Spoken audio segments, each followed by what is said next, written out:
Hey everybody, I'm back trying to see if they're gonna pass this vote. I guess they got a motion to suspend the rules and pass. And I think this might be something before the main vote, but they got 11 minutes, so we'll see how this go.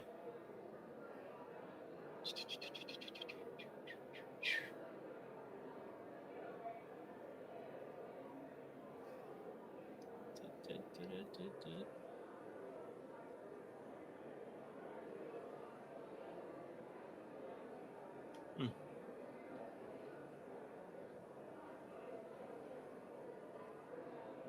So I guess they take an electronic vote to say who's voting on what. They got 11 minutes left.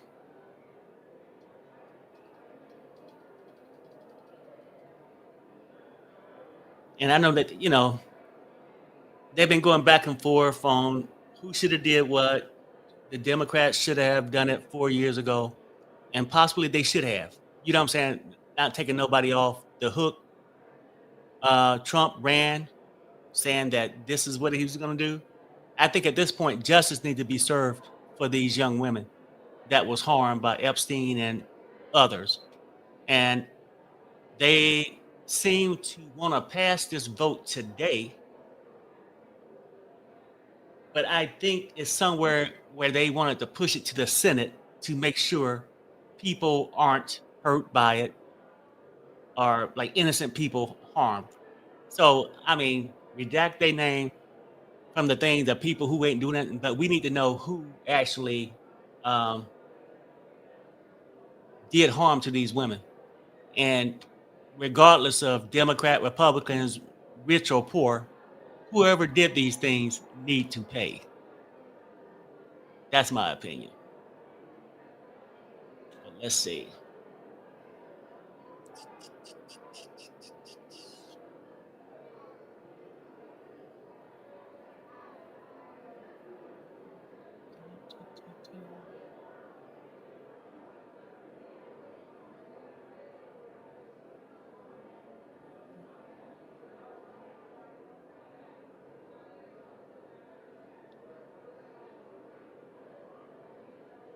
We've been like waiting months for this thing to go through.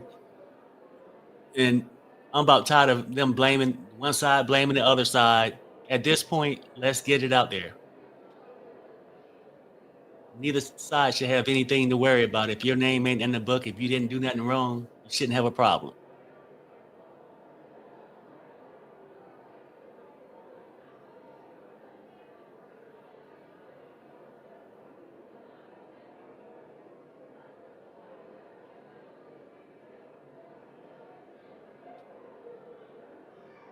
Hey, Vicky,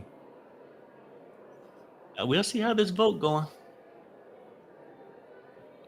And I think I'm not sure if this vote is for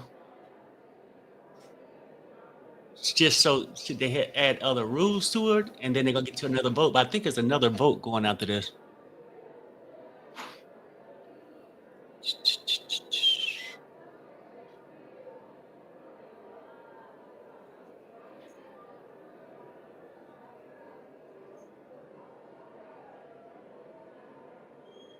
They don't waste it all day.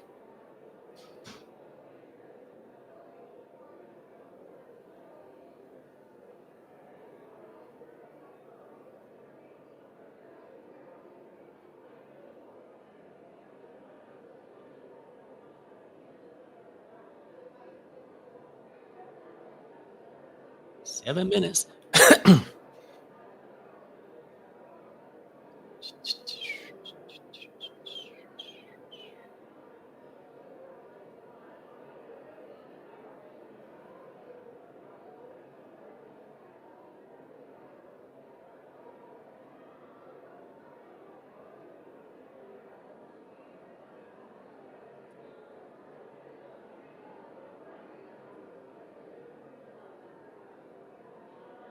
So far, it look like everybody's voting for it. That's a good thing.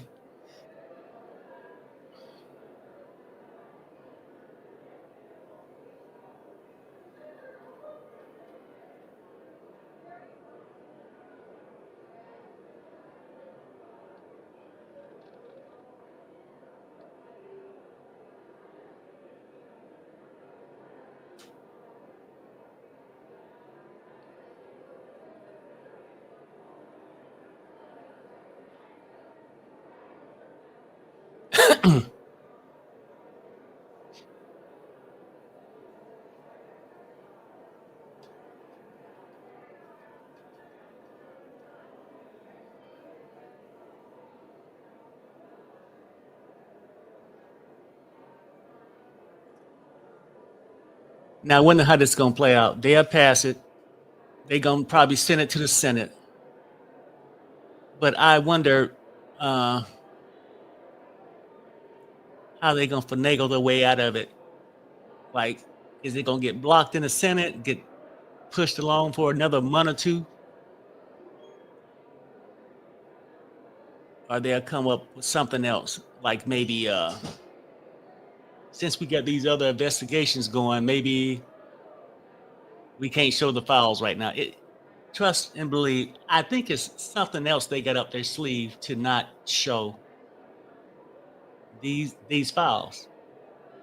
And right now they just trying to save face. I feel like vote for it and act like we really want it to happen. Then it's going to be a jam up somewhere else.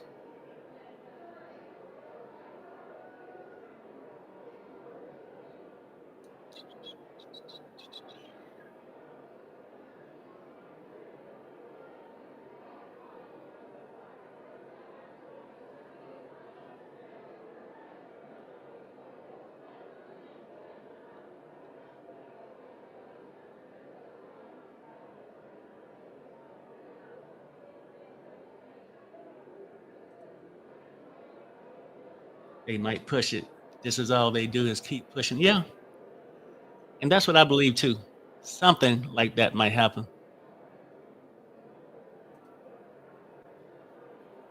Denise says, I also think they're scrubbing them. We most likely get credible information outside of the White House. Now, that's for sure.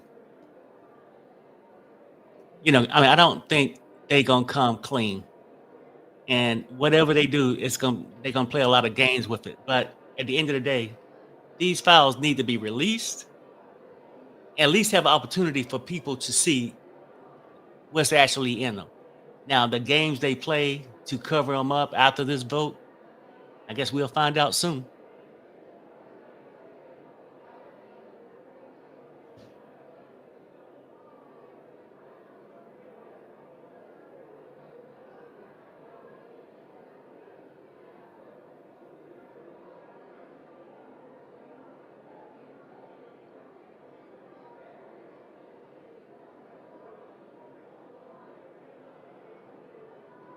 Because he definitely changed his mind. Say no to the vote, and I want everybody to say yes to the votes. But I really think that at that point he had a lot of Republicans that was going to turn on him, and at that point he figured, well, let me act like it was my idea, and we'll find some other way to block the files after they vote.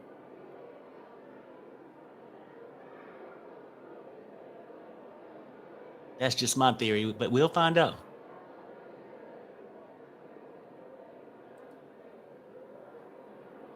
We will find out, Vicky.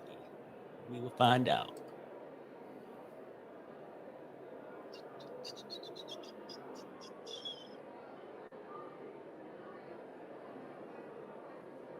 The longest damn 15 minutes I had.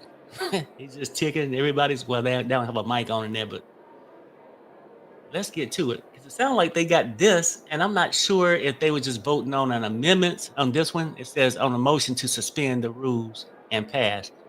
Or is this vote just to say, hey, we're going to pass it on for an actual vote? I'm not exactly sure.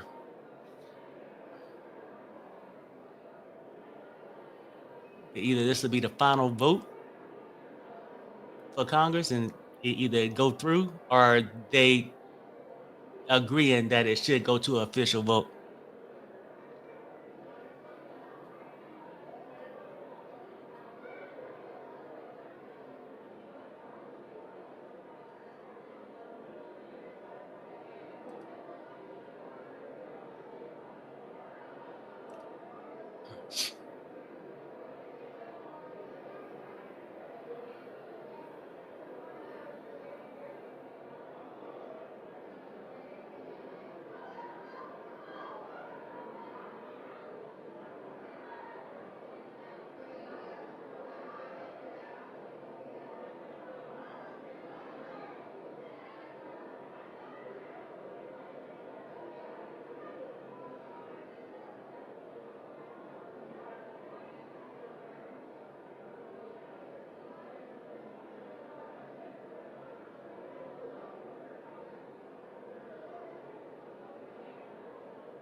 Then Trump met with the Prince of Saudi today instead of giving this attention. Instead of meeting with him, he could have just came out and just ordered these files to be released. But he's probably too busy in the White House trying to make a deal for another hotel over there or something. Ain't no telling.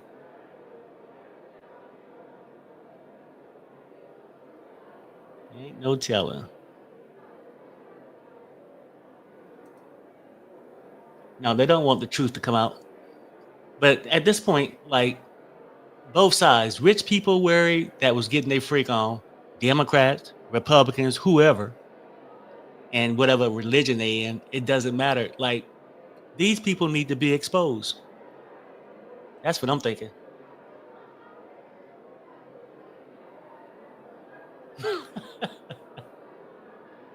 What'd you say? Maybe Orange Man is planning a hotel for his long-term stay. Probably. I mean, because by the time he leave office, he gonna be filthy rich from getting paid and have all kind of properties all over the world, not just the United States. He gonna have a lot, him and his family. He ain't nothing but a con artist.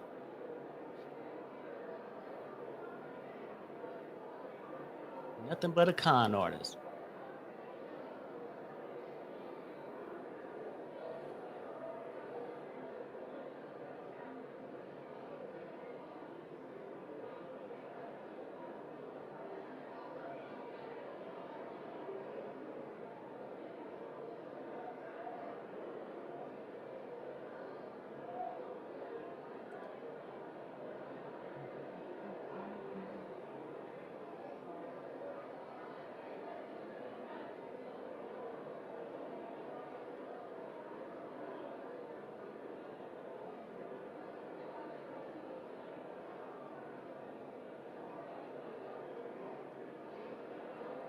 Yeah, so hopefully I can get Pops to come on. Maybe, well, maybe not tonight, maybe tomorrow. And then when Sherelle come back in town, maybe we can get her on also.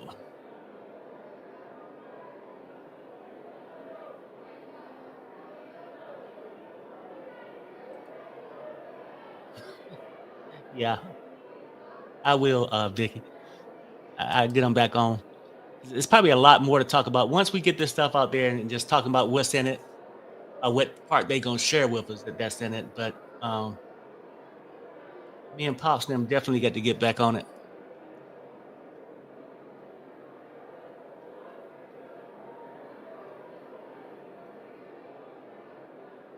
It's a little cloudy here in Vegas, look like it might want to rain. And I'm sitting here waiting on to get this boat out the damn way.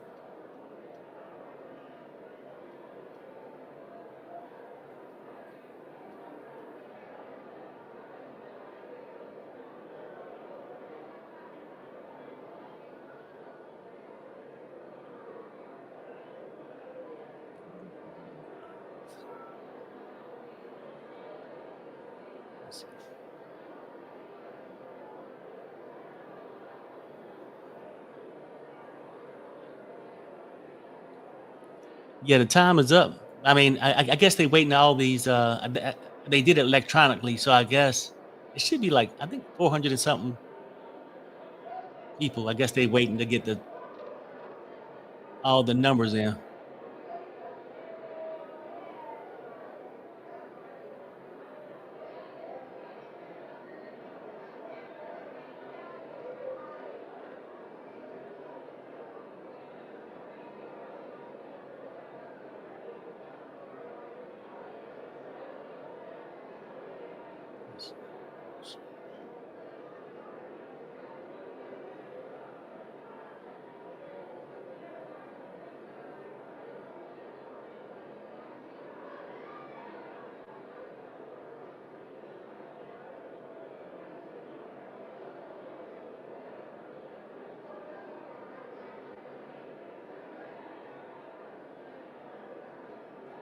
And I actually think like this motion right here, this 4405, is to some kind of redact certain names from it to keep from re-victimizing victims or victimizing people that didn't do anything. That's what they're saying. So I think when this vote go through, then they'll come back and actually have the actual vote. That's what I'm thinking.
So they got 407 yays, one nay, and 25 no votes. And I wonder if them no votes is just somebody that don't want to be on the record for voting either yay or nay.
You go. All right. Have a good day.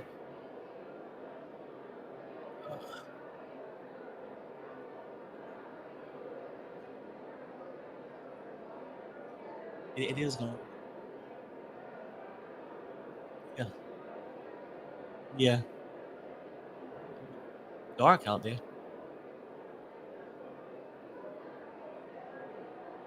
Well, I'm live though. Okay.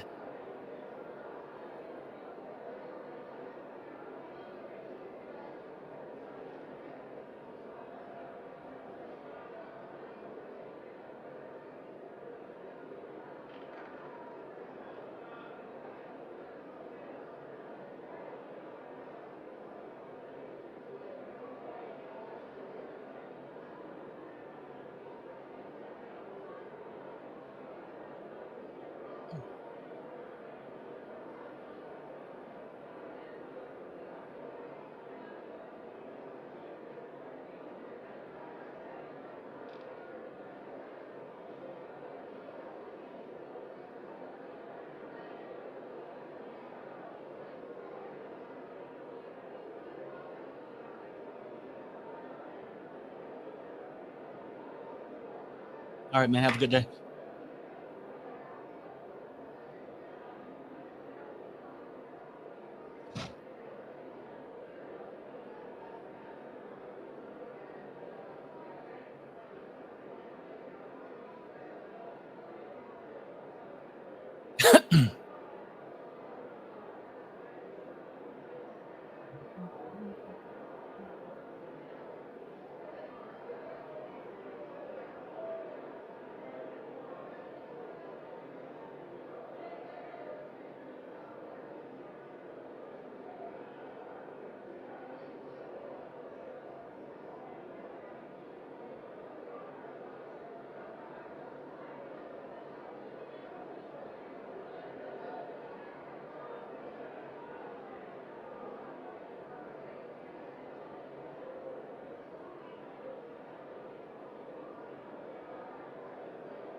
On this vote, the yeas are 427, the nays are 1. 2/3 being in the affirmative, the rules are suspended, the bill is passed, and without objection, the motion to reconsider is laid on the table.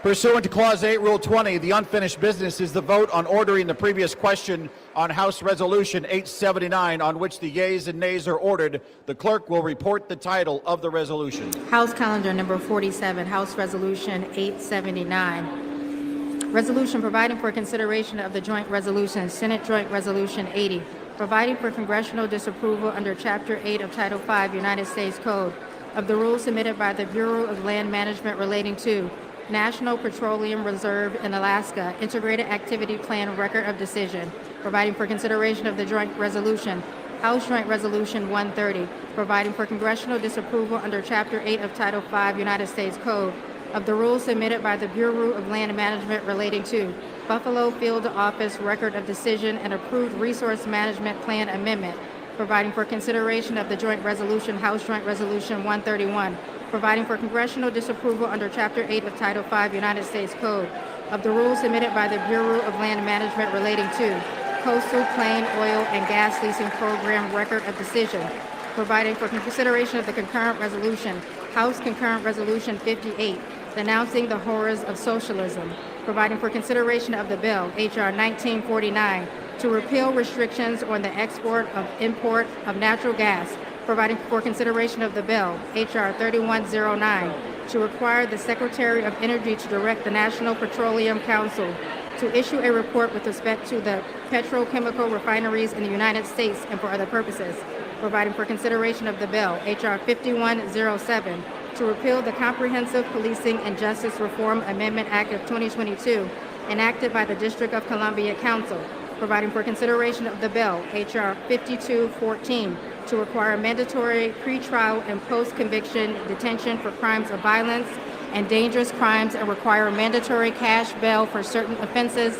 that pose a threat to the public safety or order in the District of Columbia, and for other purposes, and for other purposes. The question is on ordering the previous question. Members will record their vote by electronic device. This is a 5-minute vote. Now, I don't know what the hell all that had to do with Epstein, though.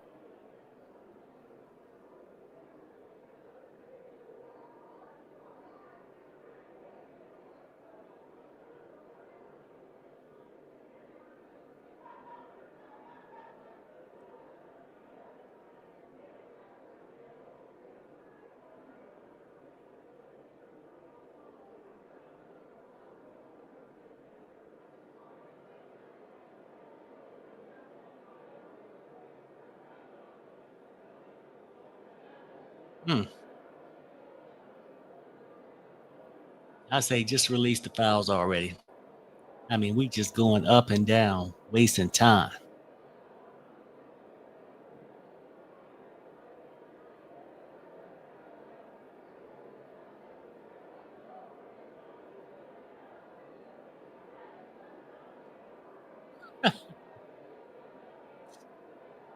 Wow.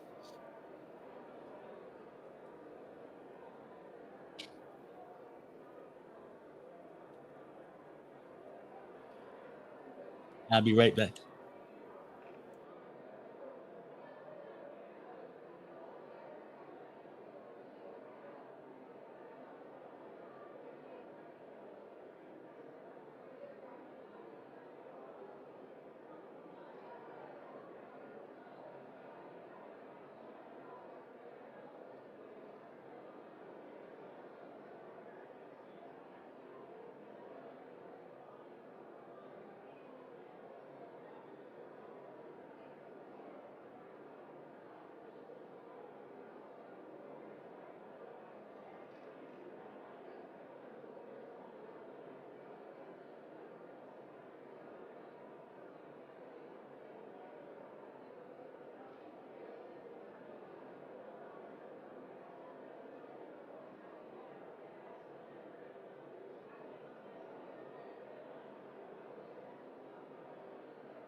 Yeah, I mean, like it is a bit confusing. I mean, but I think um, that vote seemed like they were just voting on something else. It didn't seem like it was nothing to do with Epstein, but maybe the first vote was. Let's see what they say when this minute and something left. I'm sort of confused myself. It is storming bad out here.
On this vote, the yeas are 217, the nays are 211. The previous question is ordered.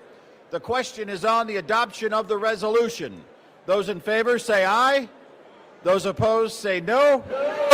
In the opinion of the chair, the ayes have it. Speaker, For what purpose does the gentleman from Massachusetts rise? I ask for a recorded vote. A recorded vote is requested. Those favoring a recorded vote will rise. A sufficient number having risen, a recorded vote is ordered. Pursuant to Clause 8 of Rule 20, further proceedings on this question will be postponed.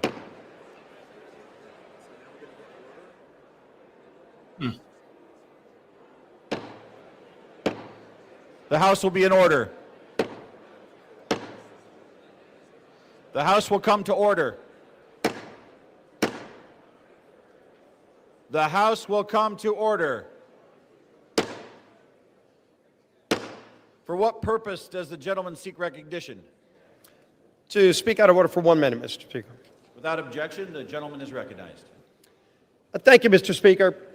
Today I rise to recognize a man whose dedication, steadiness, and wisdom have shaped not only my work in this chamber, but the work of this institution itself. I'm talking about my Chief of Staff, Brett Horton.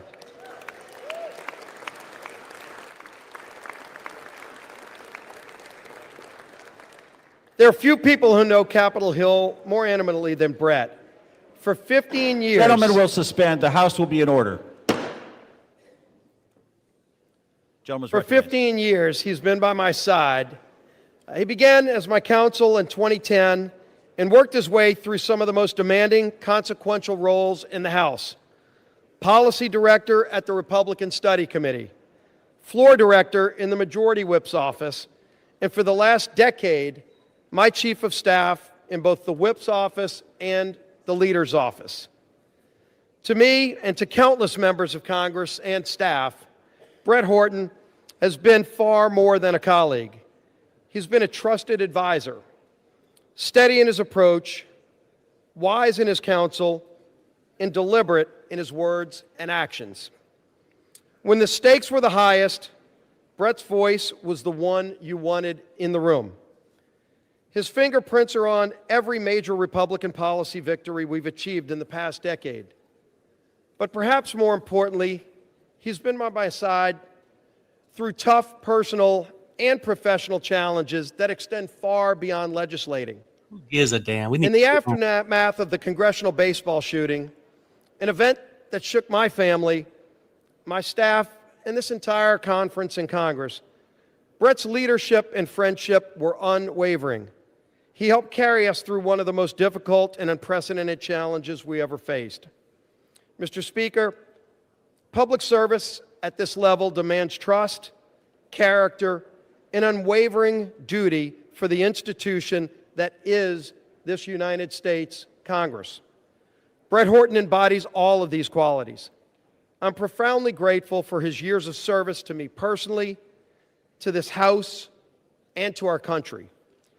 As Brett begins his next chapter, I have no doubt he'll continue to serve with the same excellence that has defined his entire career.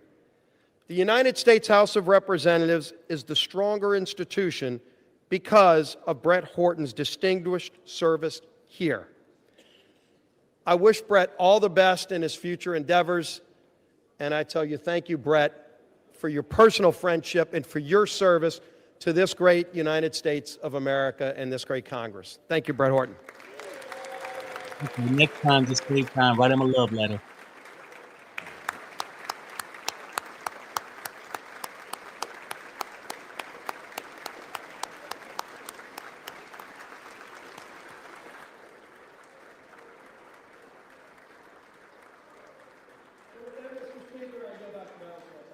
Gentleman yields back. Pursuant to Clause 8 of Rule 20, the unfinished business is the vote on the adoption of House Resolution 879, on which a recorded vote is ordered. The clerk will report the title of the resolution. Calendar number 47, House Resolution 879. Resolution providing for consideration of the joint resolution, Senate Joint Resolution 80, providing for congressional disapproval under Chapter 8 of Title 5 United States Code of the rules submitted by the Bureau of Land Management relating to National Petroleum Reserve in Alaska Integrated Activity Plan Record of Decision, providing for consideration of the joint resolution, House Joint Resolution 130, providing for congressional disapproval under Chapter 8 of Title 5 United States Code of the rules submitted by the Bureau of Land Management relating to Buffalo Field Office Record of Decision and approved Resource Management Plan Amendment, providing for consideration of the joint resolution, House Joint Resolution 131, providing for congressional disapproval under Chapter 8 of Title 5 United States Code of the rules submitted by the Bureau of Land Management relating to Coastal Plain Oil and Gas Leasing Program Record of Decision, providing for consideration of the concurrent resolution, House Concurrent Resolution 58, denouncing the horrors of socialism, providing for consideration of the bill, H.R. 1949,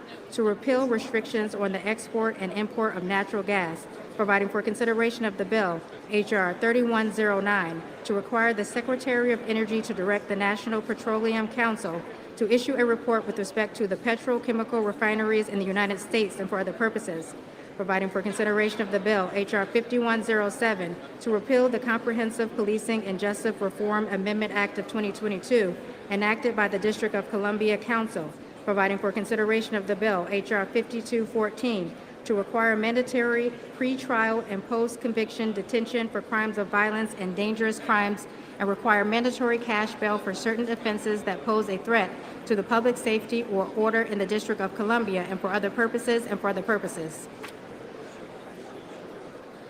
The question is on the adoption of the resolution. Members will record their votes by electronic. And everybody, this is what I think too. Like that first vote they had, where it's like that motion 4405. I think they was actually voting to. When I think about it, the Epstein file. I think it's because President Trump and Republicans have accomplished so much that they told the voters they were going to accomplish in the 2024 election. We're actually doing what we said we were going to do. President Trump said he was going to cut taxes, and he did. President Trump said he would secure the border, and he did. President Trump said he'd get men out of women's sports, and he did. President Trump said he would make sure Iran doesn't have nuclear capability, and he did. And he said he would get the hostages out of Gaza back into Israel, and he did.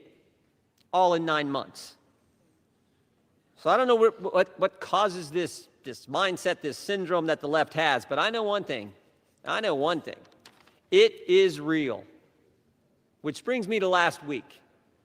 Think about what the Democrats did last week.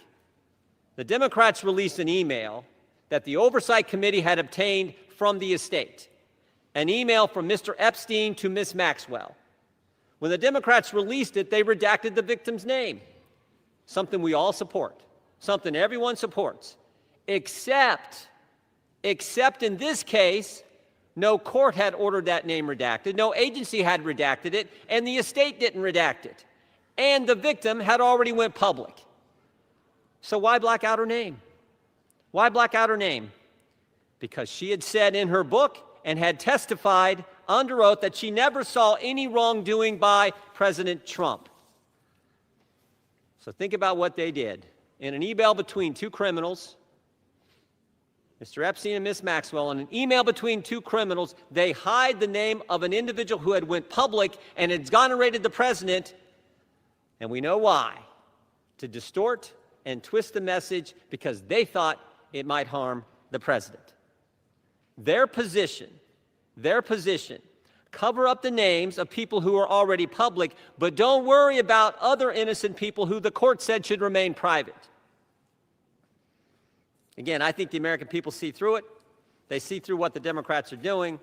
The American people know what this is. They know Democrats have nothing else to run on because of the success of this administration. So I say let's vote yes on this resolution, and then let's get focused on making sure we're doing what the American families elected us to do. With that, I reserve. Yeah, good idea. Gentleman reserves. The gentleman from Maryland is recognized. Thank you, Mr. Speaker. I yield myself such time as I may consume.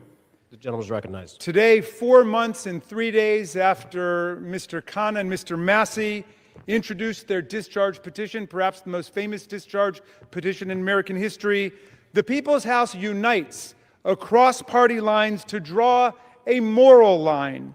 We draw a line against the rape and sexual violation of children. We draw a line against the global criminal trafficking of girls and young women to service the pleasure of rich and powerful men who believe they are beyond all law and all morality. We draw a line to put the voices of the victims and the survivors first. We ask the Senate to join us without changes rather than obstruct this bill with dilatory amendments, legislative graffiti, and self-dealing million-dollar jackpot provisions for lucky senators. Just pass the bill. We're finally voting today because a bipartisan discharge petition led by Representatives Massey and Khanna and signed by 218 of us overthrew the determined obstruction of the Speaker. This forced vote means the House will no longer acquiesce in this astonishing real-time cover-up of a multi-billion-dollar global sex trafficking and child rape ring that has ravaged the lives of more than 1,000 girls and young women. We're here today because these victims, these survivors, these citizens, these inspiring women who have come to Washington are demanding nothing less than justice and the complete truth about who is responsible for their vicious abuse, including those responsible for enabling it, ignoring it, bankrolling it, and covering it up. We join them today in rejecting any more dangerous lies about the crimes they suffered. No, child sex abuse is not a hoax. It's a crime. Human trafficking is not a hoax. It's a crime. These crimes are a curse on children and young people across America, in universities and elementary schools, in churches and mosques and synagogues, in Boy Scout troops and college sports teams and summer camps. Anywhere the powerful and the rich believe they've got the opportunity and the impunity to exploit the young, the poor, the powerless, and the vulnerable. We must face the truth and find the co-conspirators still at large in one of America's most extensive and sophisticated sex trafficking and child abuse rings in history. Release of the file will expose the role of everybody who facilitated and covered up these crimes, like J.P. Morgan Chase, Bank of America, Deutsche Bank, and Bank of New York Mellon, which executed billions of dollars in transactions related to these offenses, as well as any bank executives who participated in the sexual abuse of girls and young women. We must expose everyone who covered up these crimes, like Alex Acosta, the former U.S. attorney in Miami, Donald Trump's labor secretary, who gave Jeffrey Epstein an unbelievable sweetheart plea deal, immunized the unnamed conspirators, and killed an investigation into Epstein's financial crimes that could have brought down the entire criminal network. And with that, I'm going to yield.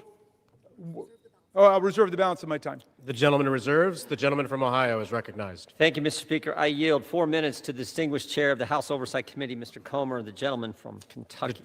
The gentleman from Kentucky is recognized. Thank you, Mr. Speaker. As chairman of the House Oversight Committee, I've always believed that sunshine is the best disinfectant. For years, the American people have demanded transparency about Jeffrey Epstein and Ghislaine Maxwell's horrific crimes and about the federal government's failure to protect the victims.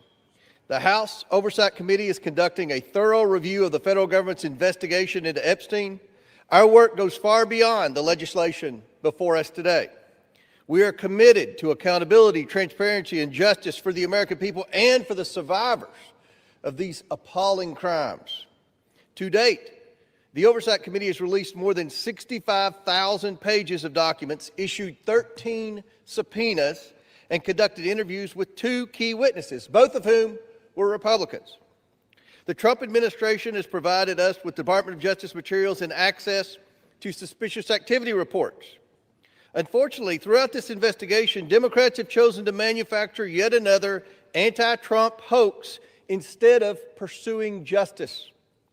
They have mischaracterized witness testimony and selectively released documents complete with targeted redactions in an effort to smear President Trump. For example, former U.S. Attorney General Bill Barr, who oversaw the 2019 Esptein investigation, stated clearly under oath that the prosecution team found no evidence that President Trump committed wrongdoing. Despite this simple and straightforward fact, Ranking Member Robert Garcia, moments after that deposition, tiptoed out and publicly claimed that, quote, Barr could not clear Trump of wrongdoing. That was a lie, and we have the transcript to prove it. I invite the media to read the transcript. When the Oversight Committee interviewed former U.S. Attorney for the Southern District of Florida, Alex Acosta, Democrats whipped themselves into a frenzy trying to manufacture a gotcha moment, but they failed. Mr. Acosta dismantled the Democrats' narrative. His testimony confirmed there was no contact between President Trump and Mr. Acosta and no connection between President Trump in the Esptein case. Next, Democrats resorted to selective leaks and doctored documents to mislead the American people. Oversight Committee Republicans have posted 65,000 pages of documents we have received to date. Democrats, by contrast, have released fewer than 1 dozen. In their latest selective leak, Democrats released just three of the 23,000 pages of documents from the Esptein estate. And they made redactions to 2 of those emails that changed both the context and the meaning of the 3 pages they released. When CNN called them out for their deceptive redactions, Representatives Stansbury and Crockett tried to blame Republicans for their own edits, for the Democrat Oversight Committee edits. After Democrats released only 3 emails, Republicans released over 23,000 pages. And what did Democrats say in response when we released every single document that we got? They claimed full transparency was meant to, quote, disorient or distract from their manufactured narrative. These are the same Democrats who chant, release the files every day until the files contradict the story they want to tell. Come on, creepy Clay. That is the definition of hypocrisy. In contrast, full transparency exposed how Esptein appears to be TDS patient zero. The emails reveal a journalist coached Esptein to blackmail then presidential candidate Donald Trump. The gentleman is recognized. The files also show that a House Democrat colluded with Esptein during the 2019 oversight hearing to discredit witness with a vendetta against President Trump. And unsurprisingly, Democrats have been silent about their colleagues' coordination with Esptein. Another email shows Democrat fundraisers invited Esptein to an event or to meet privately with Hakeem Jeffries as part of their 2013 effort to win a majority. So Hakeem Jeffries' campaign solicited money from Jeffrey Esptein. That's what we found in the last document batch. The files underscore why former President Trump must appear for his deposition. We've subpoenaed him. To date, the Democrats have done nothing to help us secure his appearance.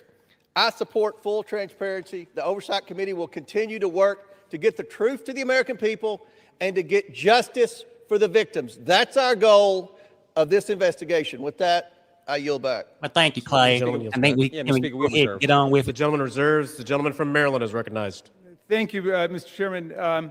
I should just point out that we've heard now from the 2 distinguished chairmen of the Judiciary and the Oversight Committee, and they've spoken almost exclusively to denounce Democrats. We have a bipartisan coalition here demanding the truth about the largest child sex abuse and trafficking ring, perhaps in American history, certainly in this century, and they want to just throw stones at the Democrats. What a remarkable failure of leadership we're seeing from the other side. And I imagine that the chairman of the Oversight Committee will follow up his spectacular failure in trying to impeach President Biden with his spectacular failure in trying to block the resolution we brought to the floor today. I'm happy to yield 1 minute. Excuse me, you're not recognized, whoever's speaking. And I'd like to yield 1 minute to the very distinguished minority leader on the House Oversight Committee. The gentleman is recognized. Thank you. And Mr. Speaker, it's wonderful to hear Republicans and certainly the chairman of our committee finally wanting transparency on this issue. It is time to end this White House cover-up now. Now, we know that Donald Trump has tried everything to kill our Jeffrey Epstein investigation, and he's failed. And now he's panicking. He's about to lose his Epstein vote to force the Department of Justice to release the files. And let's be crystal clear. Trump has the power to release the files today. He does not even need a vote. And he continues to defy the subpoena of the Oversight Committee to release all the files. What is Donald Trump hiding? What is Pam Bondi, the Attorney General, hiding? Why won't they release the Epstein files right now? And he must explain to the public why he moved sex trafficker and monster Ghislaine Maxwell to a cushy, low-security prison after her interview with Trump's personal lawyer. He should declare, and every Republican should say, that she does not deserve a pardon or commutation. The gentleman's time has expired. Good point. I grant him 20 more seconds. Gentleman We is don't recognized. care how much money you have, what party you're in, how powerful you are. We should get justice for the survivors of Jeffrey Epstein. And our work on the committee is not over. Next up are the bank and financial records to follow and expose Epstein's network. Today, there should be a unanimous vote on releasing the files, and we will get justice. And with that, I yield back. And we reserve. The gentleman reserves. The gentleman from Ohio is recognized. Thank you, Mr. Speaker. I yield a minute and a half to the distinguished gentleman from California and member of the Judiciary Committee, Mr. Kiley. The gentleman from California is recognized. I have consistently called for the maximum possible level of transparency when it comes to the heinous crimes of Jeffrey Epstein. That's why I've consistently said I am inclined to vote for this bill, and it's why I will be doing so today. The victims deserve the truth. They deserve justice, and a known convicted felony sex offender, having pled guilty and been convicted for procuring a child for prostitution and solicitation, a proselyte in a plea deal in 2008, and served a 13-month prison sentence. Whereas in the course of that investigation, the FBI compiled reports on dozens of confirmed minors who credibly alleged sexual abuse by Mr. Epstein. Whereas Epstein was under further federal investigation beginning in November of 2018, 2 months before Delegate Plaskett's recently revealed text exchange during a congressional hearing, following investigative reporting by the Miami Herald detailing Epstein's controversial 2008 plea deal and highlighting accounts of his victims. Whereas Epstein was arrested in July of 2019 and charged with 1 count of sex trafficking of minors and 1 count of conspiracy to commit sex trafficking of minors, he was later found dead in the New York Metropolitan Correctional Center. Whereas according to documents released from Epstein's estate during a House Committee on Oversight and Reform hearing featuring testimony from Michael Cohen, the disgraced former attorney for President Donald J. Trump, Delegate Plaskett coordinated her line of questioning with Jeffrey Epstein in real time over text messages while the hearing was underway. Whereas Delegate Plaskett, who previously served as an Assistant Attorney General in the United States Department of Justice Civil Division, is known to have had extensive political, personal, and professional connections with Epstein after his conviction as a sex offender up to the time of his arrest and then his death in 2019. Whereas Delegate Plaskett's relationship with Epstein stands in stark contrast to the public image that she has curated for herself as a defender of justice and accountability, and while secretly collaborating with an individual whose crimes against vulnerable women and children shocked the entire nation. Whereas Delegate Plaskett's willingness to receive instructions on official congressional proceedings from Esptein, a convicted felony sex offender with deep concerning international associations, is especially alarming and inappropriate given her own past service in the United States Department of Justice in her current role on the House Permanent Select Committee on Intelligence and raises serious questions about Delegate Plaskett's judgment, her integrity, and her fitness to serve. Whereas such associations erode public trust in Congress, particularly when they involve using input from a sex offender to advance partisan attacks during official proceedings. Now, therefore, be it resolved, Section 1, censure of Delegate Stacey Plaskett. Resolved that the House of Representatives censors and condemns Delegate Stacey Plaskett for inappropriate coordination with convicted sex offender Jeffrey Esptein during a congressional hearing which reflects discreditably on the House of Representatives, and directs the Committee on Ethics to conduct a full investigation to the extent of Plaskett's ties to Esptein and any further improprieties. Section 2, removed from House Permanent Select Committee on Intelligence. The following named member be and is hereby removed from the following committee on the House of Representatives. Permanent Select Committee on Intelligence, Ms. Plaskett. I recognize the gentleman from South Carolina to offer the resolution just noticed. Does the gentleman from South Carolina offer the resolution? I do. The clerk will report the resolution. House Resolution 888. Whereas Stacey Plaskett, the delegate representing the United States Virgin Islands in the House of Representatives, inappropriately coordinated with convicted sex offender Jeffrey Esptein in a congressional hearing in February 2019. Whereas Delegate Plaskett was actively coached by Esptein during the hearing, received instructions on specific lines of questioning, and was congratulated afterwards with the message, "Good work." Whereas Jeffrey Esptein was a known convicted felony sex offender, having pled guilty and been convicted for procuring a child for prostitution and for soliciting a prostitute in a plea deal in 2008 and served a 13-month sentence. Whereas in the course of that investigation, the FBI compiled reports on dozens of confirmed minors who credibly alleged sexual abuse by Esptein. Whereas Esptein was under further federal investigation beginning November 2018, 2 months before Delegate Plaskett's recently revealed text exchange during a congressional hearing, following investigative reporting by the Miami Herald detailing Espstein's controversial 2008 plea deal and highlighting accounts of his victims.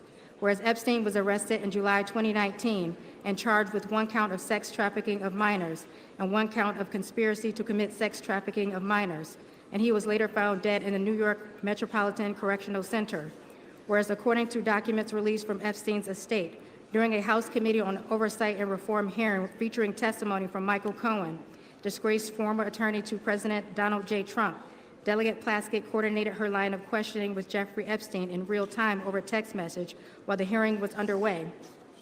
Whereas Delegate Plaskett, who previously served as an Assistant Attorney General in the U.S. Department of Justice Civil Division, is known to have had extensive political, personal, and professional connections with Esptein after his conviction as a sex offender up to the time of his arrest and then death in 2019.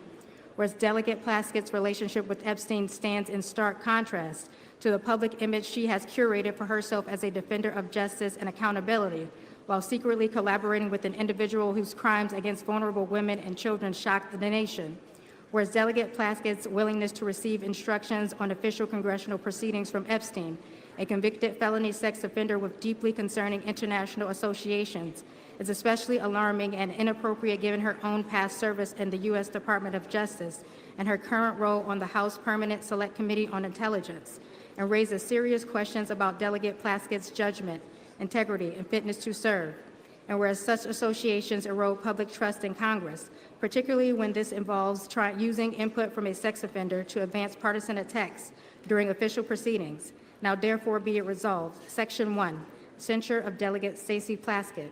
The House of Representatives, 1, censures and condemns Delegate Stacey Plaskett for inappropriate coordination with convicted sex offender Jeffrey Esptein during a congressional hearing, which reflects discreditably on the House of Representatives, and 2, directs the Committee on Ethics to conduct a full investigation into the extent of Plaskett's ties to Esptein and any potential further improprieties. Section 2, removal from House Permanent Select Committee on Intelligence. The following named member be and is hereby removed from the following committee of the House of Representatives. Permanent Select Committee on Intelligence, Ms. Plaskett. The resolution qualifies. For what purpose does the gentlelady from Massachusetts rise? Mr. Speaker, I have a motion at the desk. The clerk will report the motion. Ms. Clark of Massachusetts moves to refer the resolution to the Committee on Ethics. The gentlelady from Massachusetts is recognized for 1 hour. Mr. Speaker, today we have finally taken a vote that recognizes the need for the survivors and victims of Jeffrey Epstein to have justice and transparency. And not minutes later, the gentleman from South Carolina is filing yet another partisan resolution.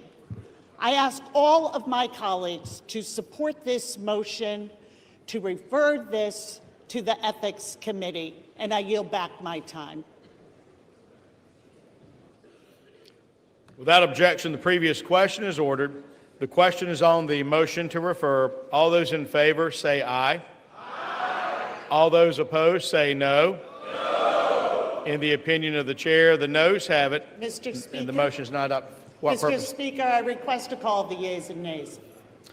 The yeas and nays are requested. Those favoring a vote by the yeas and nays will rise.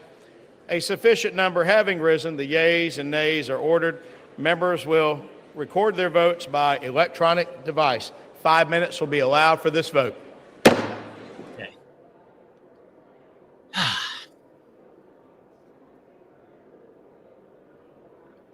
Find anything to suck up the time.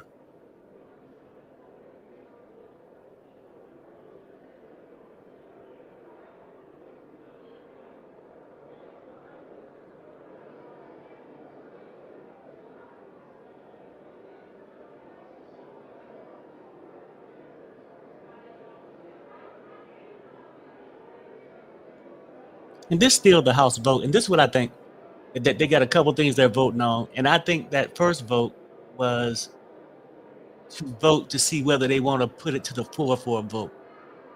And that's why I think they had that high number, the first vote. And I think we're still waiting for them to actual vote it in. At least that's what I think. Let's see.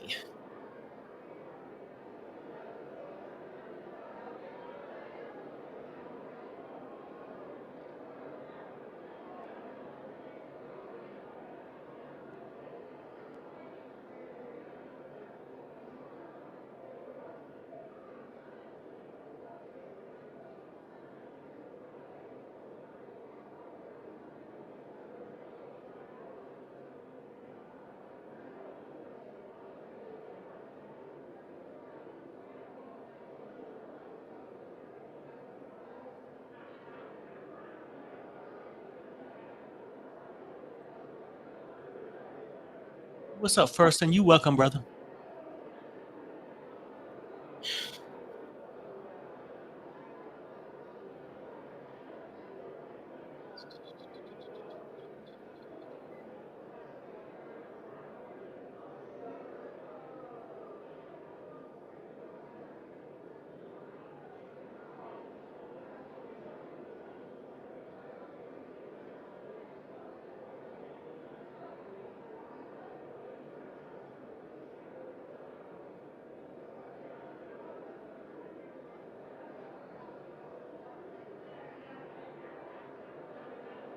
Actually, when I think about it, because that first vote could have been whether they pass it or not, and now they're going over other things. And now I think it might have to go up to the Senate. Let me try to make sure. What's up, Eugene?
And see, this vote here for people who just coming in now, it is for them to vote to see whether to refer Stacy Plaskett behavior to the ethic committee or not.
So I'm being told this though, like 'cause I wasn't sure about the thing, but they're saying it already.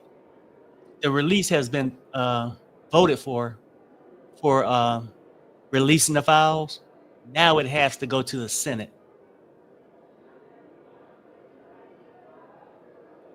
and these other motions and things are applying to other things.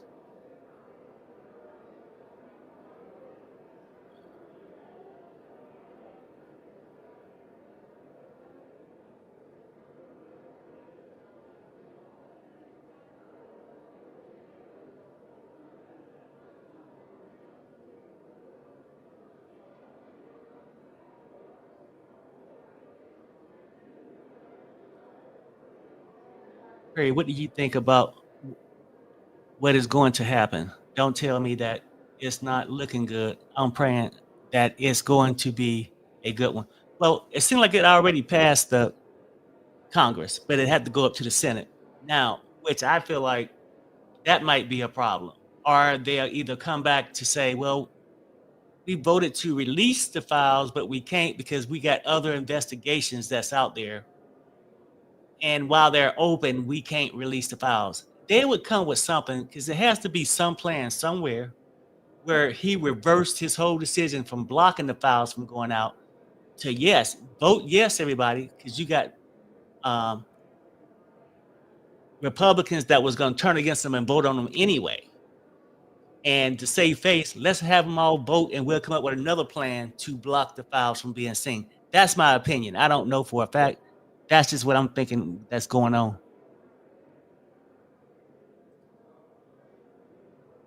Yes, it has to go to the Senate. Yes. And that's what I'm just wondering, like, is that going to be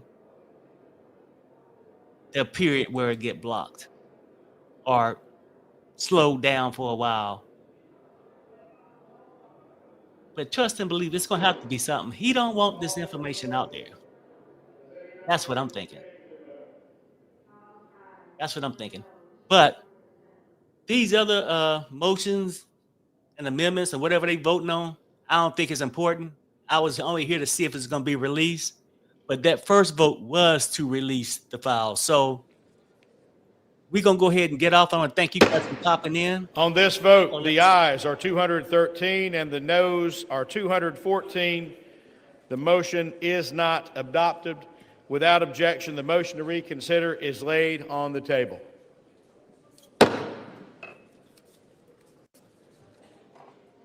Now, I don't know what they're doing. But anyway, let's go ahead and give it up for the day. And we'll Pursuant see to Clause 2 of Rule 9, the gentleman from South Carolina, Mr. Norman, and the gentleman from Maryland, Mr. Raskin, each will control 30 minutes. The chair recognizes the gentleman from South Carolina. All right, people. Thank you, Mr. Speaker. We're going to go ahead and bounce out. Thanks for coming through. The chair would And ask the both sides House to get come to order props again, for ask tomorrow. members to take conversations off the floor so Till that next the time, I members see can you be guys given later. Thanks, due everybody. accord and respect during the period of debate.